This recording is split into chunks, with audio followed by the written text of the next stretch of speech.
Ahí está. Por ahí todos ven la presentación, ¿verdad? Sí.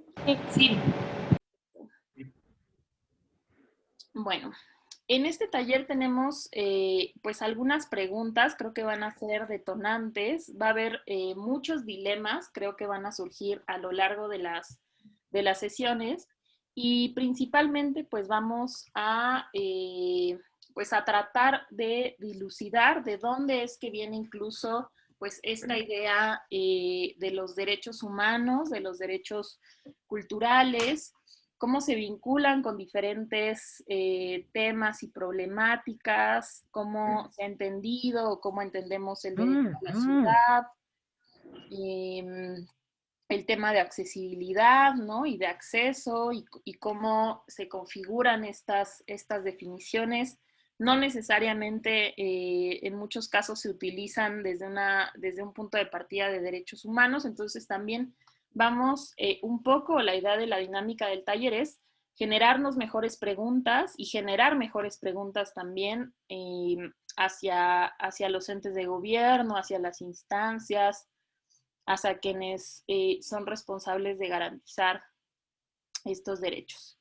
En esta sesión, que sé que a veces es un poquito pesado, pero es importante que comencemos con este marco general, porque pues muchos de nosotros posiblemente ya hayamos revisado qué son los derechos humanos, posiblemente para otros de nosotros va a ser una introducción también a este tema, pero bueno, no es que a mí me guste mucho la historia, pero yo considero que a partir también de entender el devenir de dónde venimos, podemos entender las problemáticas, ¿no? En este sentido, los derechos humanos y por lo tanto los derechos culturales van a tener diferentes referentes a partir de los cuales se empieza a discutir, se empieza a poner en el centro del debate, se comienza o más bien se continúan con luchas que llevan muchas décadas y en otros casos pues muchos siglos. Y en este sentido vamos a tener algunos hitos históricos, ¿no? O sea, que algunos identifican como la base o el fundamento de lo que tenemos el día de hoy como una base general de los derechos humanos, ¿no? O sea, en ese sentido vamos a tener algunos momentos históricos como la Declaración de Derechos inglesa, mucho antes que la independencia de Estados Unidos, mucho antes que nuestra propia independencia en México, mucho antes que muchas revoluciones en Latinoamérica y en Europa. Y es interesante o importante remitirnos a estos documentos o a estos momentos históricos porque es en donde se empieza a discutir la idea de la ciudadanía, de las libertades, de todo aquello a lo cual debemos o tenemos derecho, ¿no? En este sentido, cuando se piensa o se trabaja por la Declaración de Derechos inglesa, pues tenía un objetivo muy claro de limitar los poderes de la monarquía, de limitar los poderes del rey y de establecer que el Parlamento pues debía de aprobar una serie de lineamientos, una serie, o debía garantizar una serie de libertades y derechos sin necesidad de ser aprobados necesariamente primero por el rey, ¿no? Entonces ahí hay todo un contexto histórico muy interesante, filosófico, del cual parten ciertas ideas. También tenemos la Declaración de Virginia, la Declaración de Derechos de los Estados Unidos y su constitución, que también va a sentar precedentes e ideas muy interesantes, ¿no? O sea, la constitución o los derechos o las libertades, sobre todo la idea de las libertades que propone la Constitución de Estados Unidos y todo su proceso independentista, pues va a ser interesante porque ponen al centro de la discusión la idea de la felicidad, ¿no? O sea, de perseguir la felicidad, pero además de las condiciones que tiene que proponer o que tiene que garantizar el Estado para que todos y cada una de las personas puedan acceder o perseguir ese sueño de felicidad. Obviamente, claro, no de esto es un resumen así súper breve, pero si ustedes a lo mejor después ya con más curiosidad quieren revisar cada uno de estos procesos, pues encontrarán cosas muy interesantes. Esta declaración, estas ideas incluso de Estados Unidos o de la naciente, en ese momento de la naciente, del naciente país, que era la independencia de las 13 colonias, pues viaja también y digamos que inspira las ideas revolucionarias de Francia, ¿no? Y también ahí vamos a tener elementos pues muy interesantes, ¿no? Donde ya se empieza a hablar también de la colectividad, ¿no? O sea, podríamos decir de una manera eh, a lo mejor estoy siendo demasiado abstracta en esto o muy concreta en lo que estoy sintetizando, pero podríamos decir que en Estados Unidos se parte de esta idea de libertad y de derechos de manera individual, y cuando llega a Francia, pues sí empiezan a pensar en términos más colectivos, ¿no? De cómo aplican estas libertades y estos derechos de manera colectiva. Tenemos muchos otros hitos históricos, porque como ustedes pueden darse cuenta, por ejemplo, en esta declaración dice derechos del hombre. Y por supuesto que las mujeres inglesas, y por supuesto que las mujeres en Estados Unidos, y por supuesto que las mujeres francesas en ese momento dijeron, ¿y dónde estamos nosotras enunciadas? ¿No? Entonces, analizando también este devenir histórico, nosotros nos vamos a dar cuenta que la historia de los derechos humanos, pues es también una historia de luchas, ¿no? Que está siempre en constante evolución y que siempre tenemos que buscar diferentes narrativas o diferentes puntos de vista, o qué estaba sucediendo, qué estaban diciendo otros grupos no hegemónicos, ¿no? Pero digamos, podríamos decir que ustedes en la literatura van a encontrar que estas tres grandes declaraciones, la inglesa, la norteamericana y la francesa, son, digamos, sientan las bases al menos filosóficas, ideológicas de lo que va después a hacer los derechos humanos. También podemos tener algunos otros antecedentes, es decir, antecedentes históricos en términos de cómo las naciones, eh, pues incluso desde antes de las grandes guerras mundiales, pues tenían que organizarse para resolver ciertos temas, como puede ser las telecomunicaciones, como puede ser los correos, como puede ser regular lo marítimo, es decir, hay una serie de antecedentes también en el que podemos encontrar que históricamente, pues si bien había conflicto y guerra, también había otro tipo de organizaciones en donde las naciones pues tenían que ponerse de acuerdo para solucionar ciertos problemas. En este sentido, pues el gran momento histórico para nosotros en el estudio de los derechos humanos, pues va a ser precisamente la proclamación de una declaración universal en 1948, posterior a la Segunda Guerra Mundial. Y como les decía, en la historia de los derechos humanos siempre vamos a encontrar diferentes momentos en el que hay diferentes luchas, en el que se crean diferentes instituciones.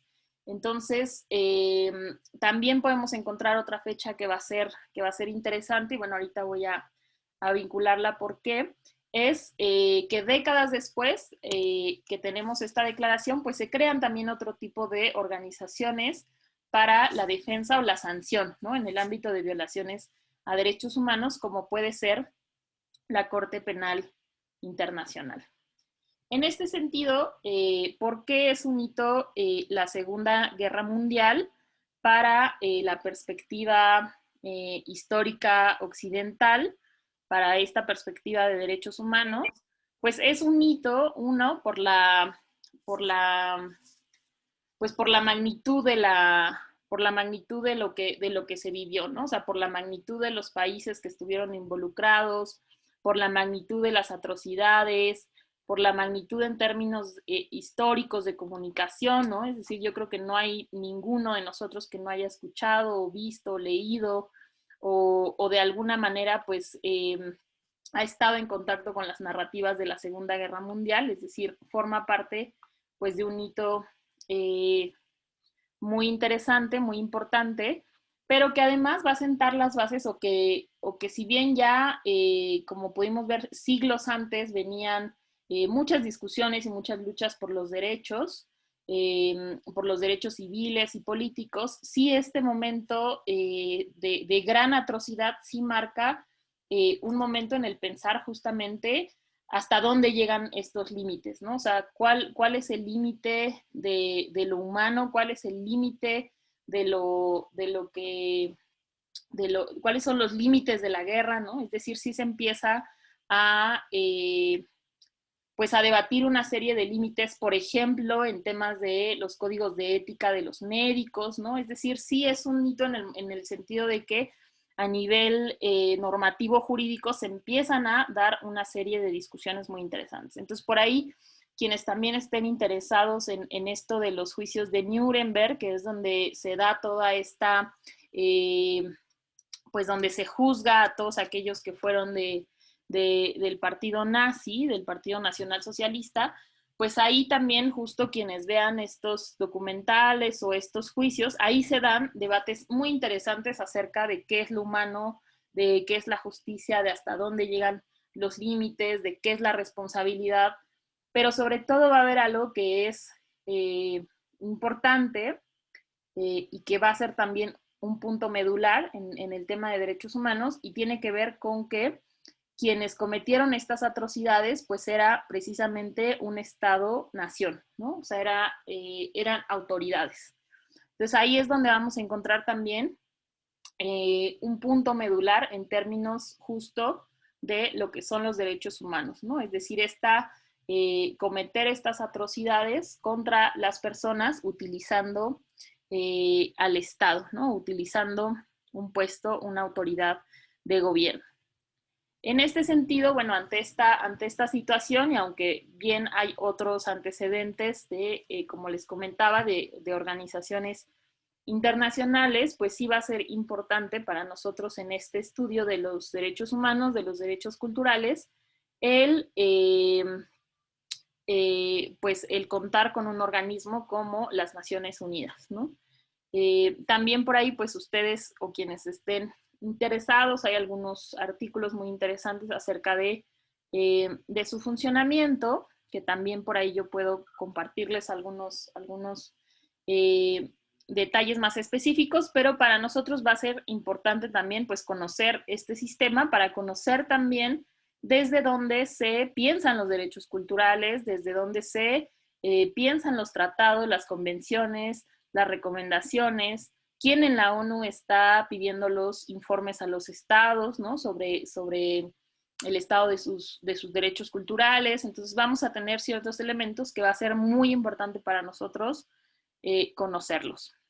En este sentido, bueno, la ONU y la Declaración Universal de los Derechos Humanos, pues fue también un proceso muy complejo, ¿no? O sea, no es fácil o no debía haber sido fácil resumir o contener en un articulado normativo, pues no tan extenso, cuáles son todos aquellos derechos mínimos que son la condición básica de la dignidad humana de todas las personas en, de todas las personas que conformamos la raza humana, ¿no? Entonces ahí va a haber también un proceso muy interesante para quienes les interese. Es muy interesante que le hicieron llegar, de hecho, el borrador, es decir, se establecieron comisiones de trabajo a académicos, artistas. Por ahí yo también alguna vez he leído que muchos artistas, de hecho, algunos de ellos decidieron no participar, otros de ellos sí propusieron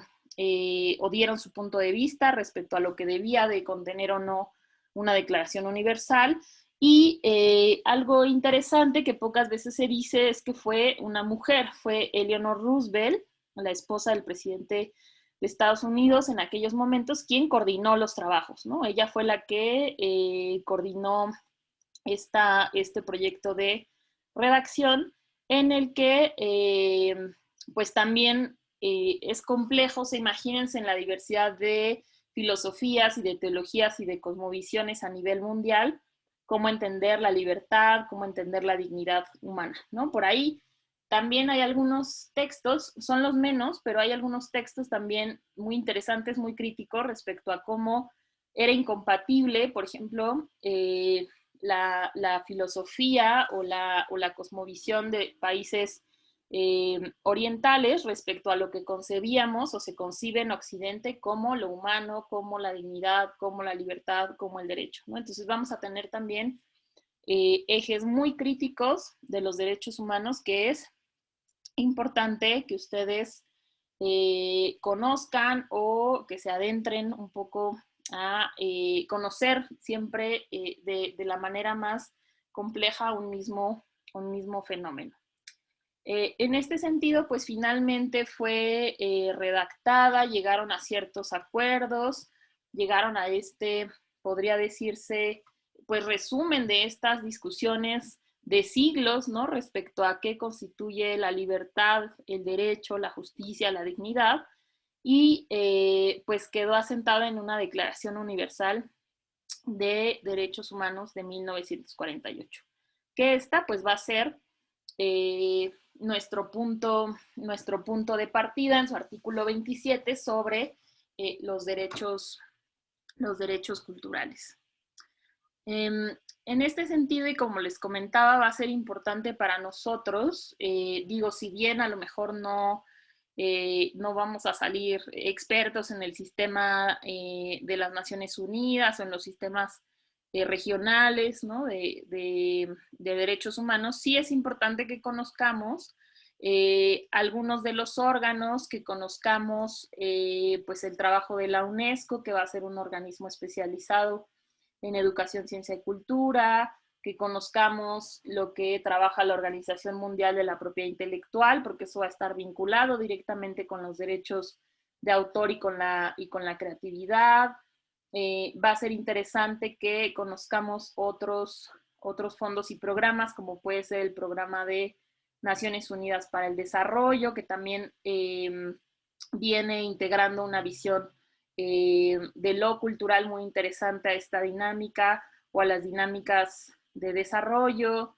Es decir, es interesante también adentrarnos a este sistema tan complejo que ha ido creciendo. Como bien les comentaba, los derechos humanos son una historia de luchas, entonces ahora también tenemos ONU Mujeres, que también a veces hace cosas en términos de género y derechos culturales, ¿no? De equilibrar la balanza en los sectores artísticos, ¿no? Donde también hay mucha violencia de género, es decir, todo este entramado pues nos va a servir también como para mapear organismos e instituciones que están o investigando o pensando o de alguna manera auditando los informes de los países.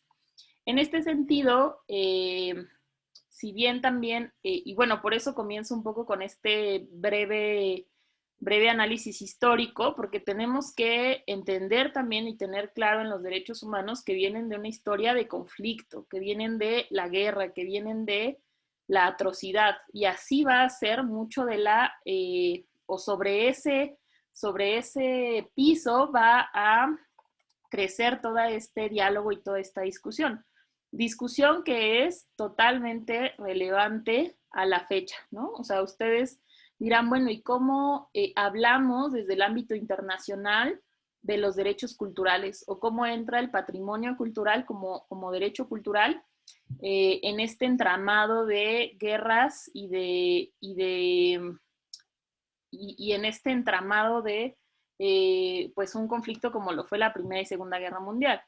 Y resulta que ahora, actualmente, pues también tenemos, pareciera que tenemos las mismas amenazas, ¿no? Es decir, el mismo presidente de Estados Unidos, esto fue, ya tiene unos meses, o me parece que fue este año, que pues amenazaba abiertamente a ciertos países, en específico a Irán, con destruir sus sitios del patrimonio histórico, ¿no? O sea, como una manera, pues, de hostigamiento, ¿no? Como una manera de ponerlos pues, en conflicto, ¿no? Ante ante estas amenazas que pues fueron bastante lamentables. Diferentes organismos como la UNESCO, o en este caso el ICOM, que es el Consejo Internacional de Museos, o el ICOMOS, que también es el de monumentos, pues salieron muy claramente a levantar la voz y a decir que pues no era posible en ningún contexto de conflicto armado destruir el patrimonio cultural de cualquier comunidad, ¿no? Porque eso desde la Segunda Guerra Mundial, incluso desde conversaciones antes a la Segunda Guerra Mundial, ya era considerado un crimen de guerra, ¿no? En este tema que fue o que ocurrió a principios de este año, pues es que nos permite pues recordar, ¿no? Que seguimos en este entramado de conflicto constante en el que los derechos culturales entran de manera transversal, o en el que han estado presentes de manera transversal, por ejemplo, en el Consejo de Seguridad de la ONU, ¿no? Como les decía, a veces no solamente la UNESCO, no solamente ONU Habitat, no solamente ONU Mujeres, pero organismos tan importantes como el Consejo de Seguridad de la ONU va a hablar de derechos culturales, ¿no? Porque son ejes transversales. Y en temas de, pues de seguridad y conflicto, pues el ataque, ¿no? A cualquier sitio, monumento religioso, artístico, científico, de cualquier comunidad a nivel internacional, constituye un crimen de guerra, ¿no? Entonces, en este sentido también, pues la propia UNESCO tuvo que salir a recordarle, pues esta situación a Donald Trump. Él después, pues se retractó, pero pues no estamos exentos en, pues a nivel internacional de que sigan sucediendo estas cosas, ¿no?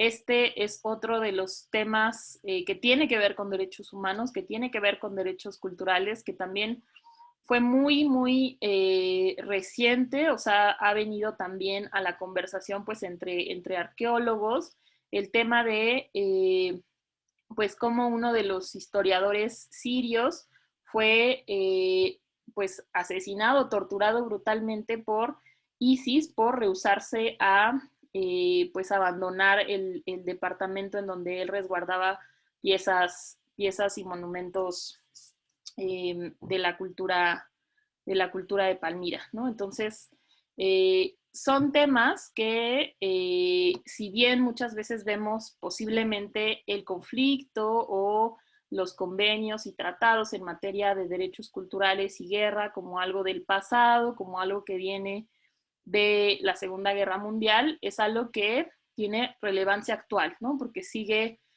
sucediendo en nuestro propio contexto, posiblemente no en este nivel de ataque o de guerra cultural, guerra por el territorio, pero sí hemos visto, por ejemplo, la posible venta de piezas prehispánicas en galerías de París, ¿no? Sí vemos saqueos, sí vemos ciertos conflictos que tienen que ver justamente con derecho internacional y de cómo se protege la identidad y el patrimonio de ciertas comunidades vinculado a lo tangible, ¿no? Vinculado a estos sitios o estos monumentos que podemos ver y tocar.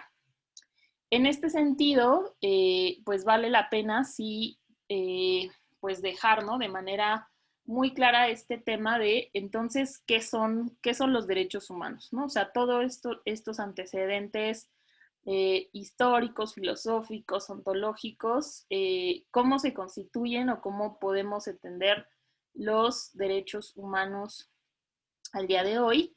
Y bueno, si bien hay varias definiciones, muchas veces no hay definiciones de esto, cosa que es muy interesante. Pero bueno, yo he encontrado algunas que me parece que resumen el objetivo, ¿no? Los derechos humanos como el conjunto de prerrogativas, que bueno, al final prerrogativa es derecho, ¿no? A veces es un poco redundante, pero bueno, de todas estas derechos y libertades sustentados en la dignidad humana y cuya realización resulta indispensable para el desarrollo integral de las personas, ¿no? Este conjunto de derechos va a estar plasmado o lo vamos a encontrar establecido en el orden jurídico. Por eso es que va a ser tan importante y que yo sé que aunque posiblemente a nadie de nosotros nos gusta, excepto a los abogados, pues revisar toda esta, pues todo este lenguaje y toda esta normativa, pues va a ser muy importante que si nos echemos un clavado a revisar la normatividad tanto internacional como nacional y después local, ¿no? Como es en el caso de la Ciudad de México. Otra manera, o bueno, más bien para complementar esta manera de entender los derechos humanos, como este conjunto de derechos y libertades para el disfrute, ¿no? En condiciones de dignidad, en condiciones pues de plena libertad y desarrollo, ¿no? Esto, por supuesto, va a ser complejísimo de definir en términos concretos, ¿no? Lo que para mí es disfrutar la vida, posiblemente para ustedes no lo sea y viceversa, ¿no? O sea, la diversidad de maneras en que podemos entender la dignidad, las condiciones dignas, el disfrute pleno, va a ser sumamente complejo y diverso, ¿no? En este sentido, sí hay también un par de lecturas por ahí que les compartí acerca de justamente esta definición, que es una definición muy amplia, o sea, filosófica, que se retoma después hacia los derechos humanos de manera normativa, pero que como les comentaba, tiene que ver con una serie de condiciones que si bien posiblemente para algunos, o más bien va a ser muy diversa y muy rica culturalmente, sí se van a ir estableciendo condiciones mínimas o indicadores mínimos en términos de seguridad social, alimentación, agua, vivienda, medio ambiente, trabajo, educación. Es decir, la dignidad humana va a comprender una serie de elementos que van a ser los elementos que componen este crisol de derechos humanos, ¿no? En ese sentido va a ser interesante que la discusión sobre derechos culturales va a ser muy reciente, ¿no? Va a ser muy, muy reciente también por un tema histórico, ¿no? De cómo se han venido dando las luchas por los derechos, pero también va a ser interesante que los derechos culturales van a aportar precisamente esta mirada intercultural a los demás derechos humanos, ¿no? Es decir, los derechos culturales van a venir a aportar justo que la vivienda digna en la ciudad posiblemente no sea la misma que se construye con otro tipo de, o con los mismos elementos que existen en diferentes lugares, que la alimentación también va a tener un enfoque intercultural de derechos culturales, porque no es lo mismo cómo nos alimentamos en la ciudad, ni siquiera en las diferentes alcaldías, que cómo se alimentan en la India, que cómo se alimentan en América Latina, es decir, va a haber una mirada, o creo que los derechos culturales van a aportar esa mirada de cómo entendemos o problematizamos lo cultural en otros ámbitos de los derechos. En ese sentido vamos a tener pues nuestra Carta Internacional de Derechos, es decir, vamos a tener nuestros 3 documentos base que sí o sí los tenemos que conocer como defensores, defensoras de derechos humanos, de derechos culturales, y va a ser esta carta, ¿no? Que se compone de la Declaración Universal, del Pacto Internacional de Derechos Civiles y Políticos y del Pacto Internacional de Derechos Económicos, Sociales y Culturales, ¿no? Donde pues se expande esta Declaración Universal para ser mucho más puntual o para expandir el reconocimiento de algunos derechos, ¿no? Ahora, dirán ustedes, bueno, ¿por qué hay 2 pactos para ámbitos distintos, ¿no? Porque hay un pacto para el tema de derechos civiles y políticos y hay un pacto para el tema de derechos económicos, sociales y culturales. Y esto algunos académicos, algunos teóricos lo analizan por algo que llaman las 3 generaciones de derechos humanos. Que esto es una manera únicamente de tratar de entender cómo a lo largo de la historia se han ido desarrollando estas luchas por los derechos, pero de ninguna manera quiere decir que unos sean más importantes que otros o que algunos sean jerárquicamente más relevantes que otros, ¿no? O sea, en los derechos humanos no vamos a tener jerarquías, pero sí estas generaciones nos van a ayudar a entender cómo esta primera oleada o esta primera generación tiene que ver con los derechos civiles y políticos, en el sentido que les comentaba al inicio de nuestra sesión, en el sentido de restringir el poder absoluto de la monarquía, en el sentido de luchar por más libertades, el derecho al voto, el derecho a la propiedad, el derecho a una serie o que permitieran una serie de libertades, el derecho a que funcionen los parlamentos, a votar y ser votado, es decir, hay pues una serie de derechos por los cuales se pelearon, digamos, en una primera oleada, ¿no? Si lo vemos históricamente, en siglos más anteriores a la época actual.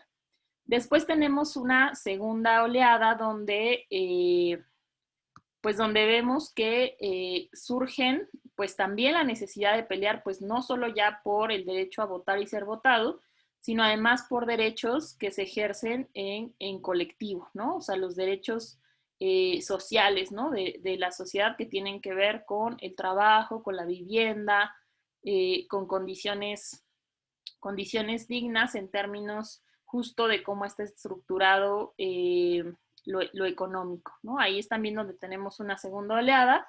En esta segunda oleada y luchas, pues nuestra constitución va a ser pues uno de los grandes referentes. La Constitución Mexicana de 1917 va a ser uno de los documentos más importantes en términos de esta segunda oleada de derechos sociales.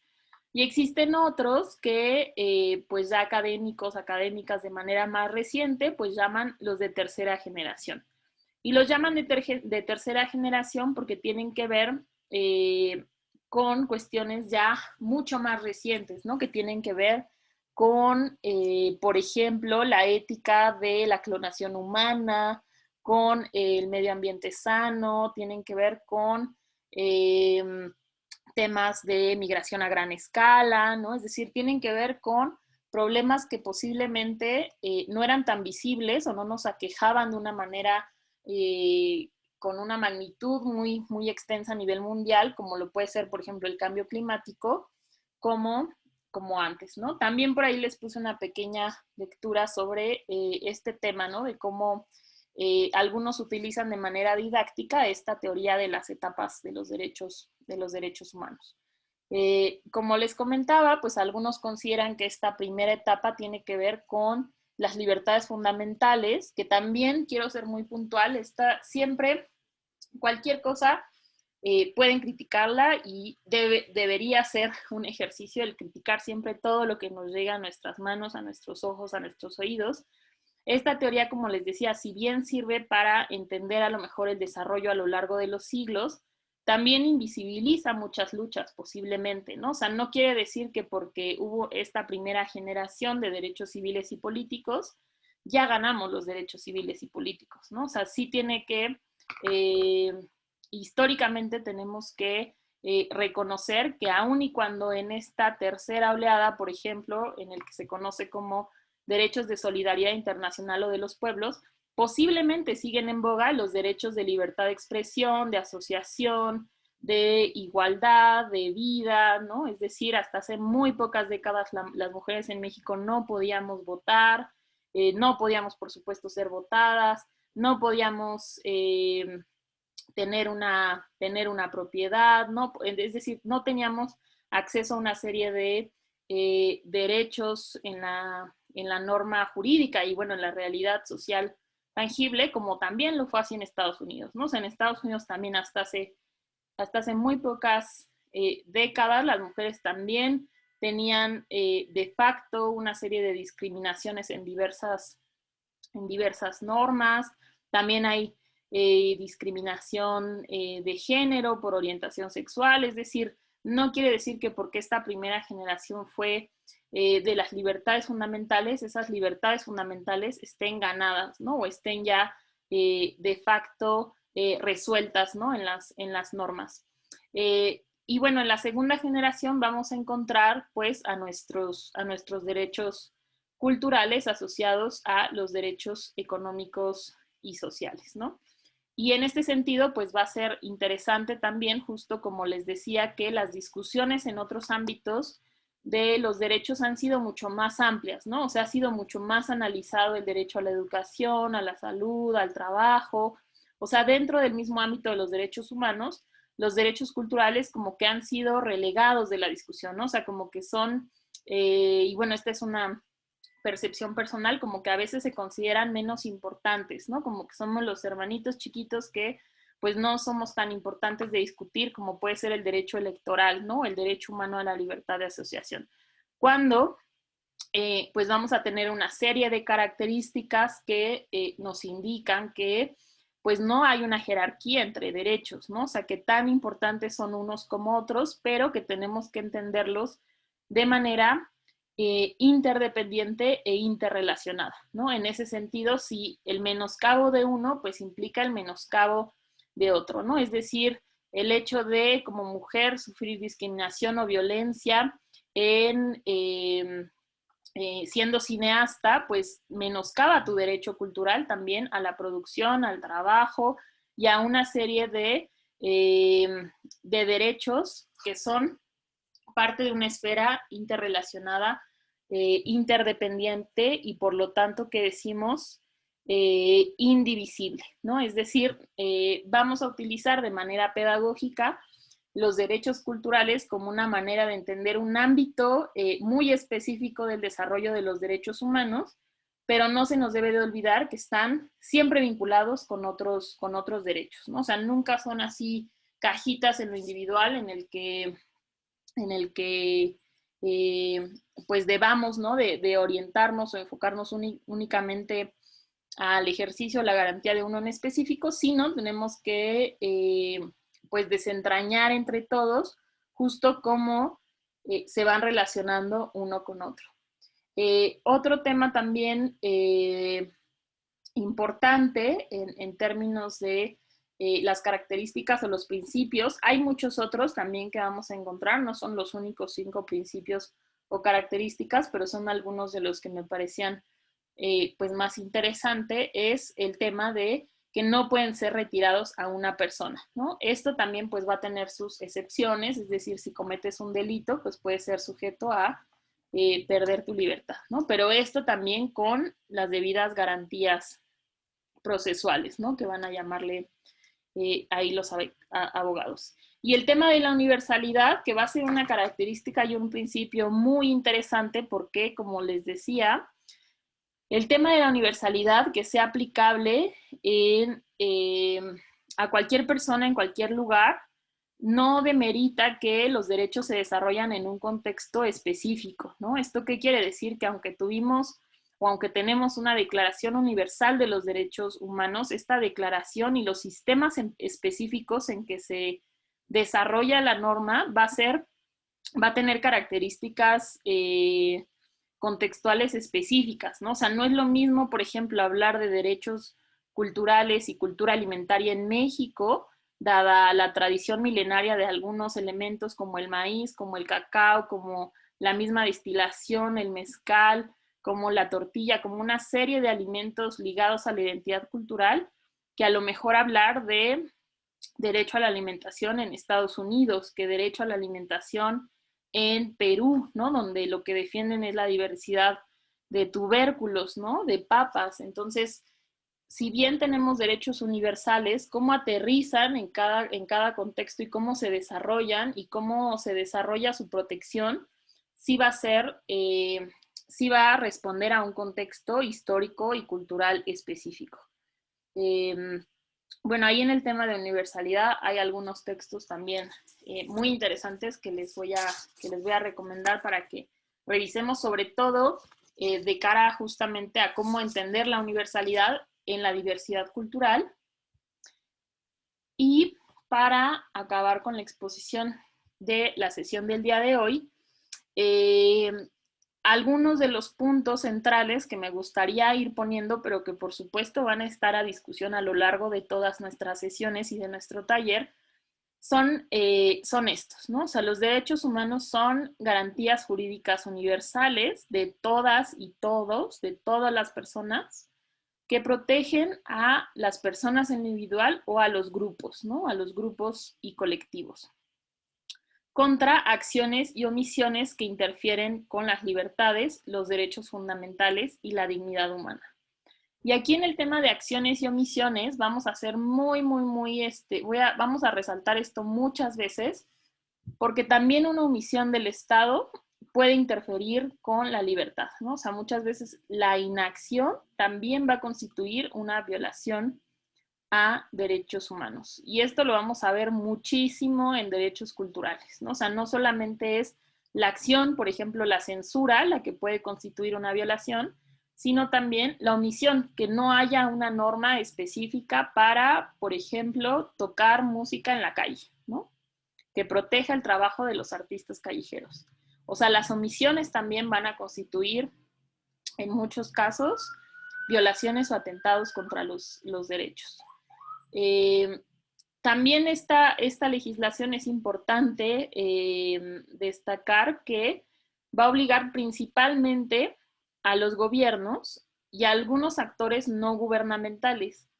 Aquí también va a haber mucho debate, ¿no? Porque si los derechos humanos tienen que ver con la relación entre el Estado y las personas y cómo el Estado garantiza derechos y libertades, ¿dónde quedan las empresas? ¿No? ¿Dónde quedan, por ejemplo, los entes no gubernamentales? Ahí va a haber también toda una discusión que también es muy reciente, es de décadas muy reciente respecto a cuál es la responsabilidad o la obligación de, por ejemplo, las grandes empresas, un ejemplo, ¿no? En derechos culturales, de las grandes empresas de comunicación o de las grandes cadenas de cine en impedir o abonar a la falta de diversidad de contenidos, ¿no? Entonces ahí vamos a tener también debates que no son sencillos, que no hay recetario, eso sí, pues perdón que les corte la ilusión a lo mejor en la primera sesión, pero no hay un manual de cómo, para qué, quién ejerce, cómo se violentan. Muchas de las veces tenemos que analizar caso por caso, utilizando los principios de derechos humanos. También es importante que tengamos sobre la mesa que se centran en que todos y todas somos iguales, en que todos estos derechos son indivisibles e interdependientes, ¿no? O sea, todos constituyen o todos son relevantes. Y aquí también va a ser muy, muy, muy complejo, porque muchas veces entre mismos compañeros y compañeras de derechos humanos, como les comentaba, pues muchos van a decir, es que es más importante este derecho, que tú tengas alimentación o agua o una vivienda, que tu derecho a la expresión artística. Ahí también va a haber un debate muy, muy, muy grande e interesante desde los derechos culturales. Estos derechos humanos y su normativa jurídica van a imponer obligaciones a los estados y a sus agentes, es decir, a todas las organizaciones que dependan de este estado, llámese universidad pública, llámese FONCA, llámese cualquier organismo del estado, está en obligación de cumplirlos. Estos derechos principalmente van a estar contenidos o fundamentalmente van a estar contenidos en la norma, en la ley, en sus reglamentos, en todos los actos y documentos que emitan las autoridades, y que lo que buscan es proteger a las personas y a los grupos. En este sentido, voy a dejar de compartir pantalla y pues me gustaría abrir el micrófono a sus dudas, comentarios, preguntas,